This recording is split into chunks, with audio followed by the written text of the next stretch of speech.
Bangladesh super 8 নিশ্চিত করার লক্ষ্য নিয়ে মাঠে নামবে, কিন্তু একাদশটা কিরকম হবে? 15 সদস্যের যে স্কোয়াড, সেখানে জেনুইন বোলাররা সবাই একাদশে থাকার যোগ্যতা রাখে। আর এদিকে ব্যাটসম্যানদের মধ্যে মাহমুদুল রিয়াদ এবং তাহিদ হৃদয় ছাড়া মোটামুটি সবাই একাদশ থেকে বাদ পড়ার যোগ্যতা রাখে। কিন্তু ক্রিকেটে টিম কম্বিনেশন বলতে একটা কথা আছে, এর জন্যই একাদশ সাজাতে গিয়ে কিছু ব্যাটসম্যানকে নিতেই হবে।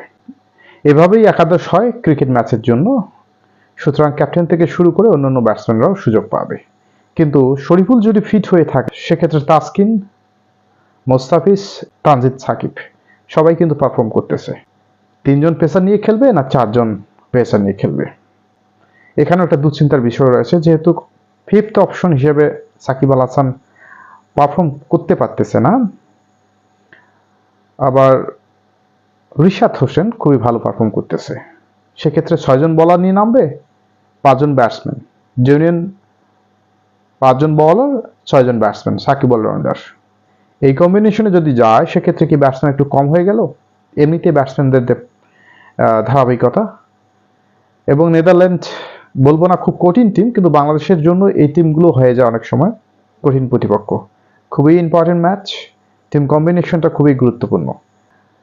বিগত দিনে যে পারফরমেন্স এই বিশ্বকাপে, তানজিদ সাকিব অবশ্যই দলে থাকবে, তাসকিন সেও থাকবে, মুস্তাফিজও দলে থাকবে। কিন্তু শরীফুলের যে পারফরমেন্স, শরীফুলও কিন্তু প্রধান দাবিদার, এবং শরীফুল মূল একাদশের বলারই ছিলেন, শুধুমাত্র ইনজুরির কারণে খেলতে পারেননি। এবং তার অনুপস্থিতিতে তানজিদ সাকিব খুবই ভালো পারফর্ম করেছে। একাদশটা সাজানো খুবই কঠিন হয়ে যাবে। একাদশ যেটাই হোক না কেন, বাংলাদেশ খুব বিশাল একটা সুযোগ রয়েছে নেদারল্যান্ডকে হারিয়ে সুপার 8-এ উঠে যাওয়ার জন্য। ওয়েস্ট ইন্ডিজের উইকেটটি যদি পেস বান্ধব হয়ে থাকে, সেক্ষেত্রে 4 জন পেস বোলার নিয়ে নামায় সঠিক বলে মনে হবে। রিশাদ হোসেন অবশ্যই একাদশে থাকবে এবং খুবই গুরুত্বপূর্ণ একটা রোল প্লে করবে রিশাদ।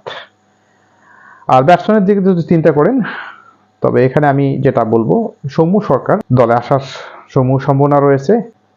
মোটা দাগে টিম কম্বিনেশন গত যে একাদশটা ছিল সাউথ আফ্রিকার বিপক্ষে, সেখান থেকে জাকির আলী একাদশ থেকে বাদ হয়ে যাবে। এখানে একজন চতুর্থ পেস বোলার নেওয়া হবে না, একজন ব্যাটসম্যানকে ইনক্লুড করা হবে, সেটাই হলো চিন্তার বিষয়।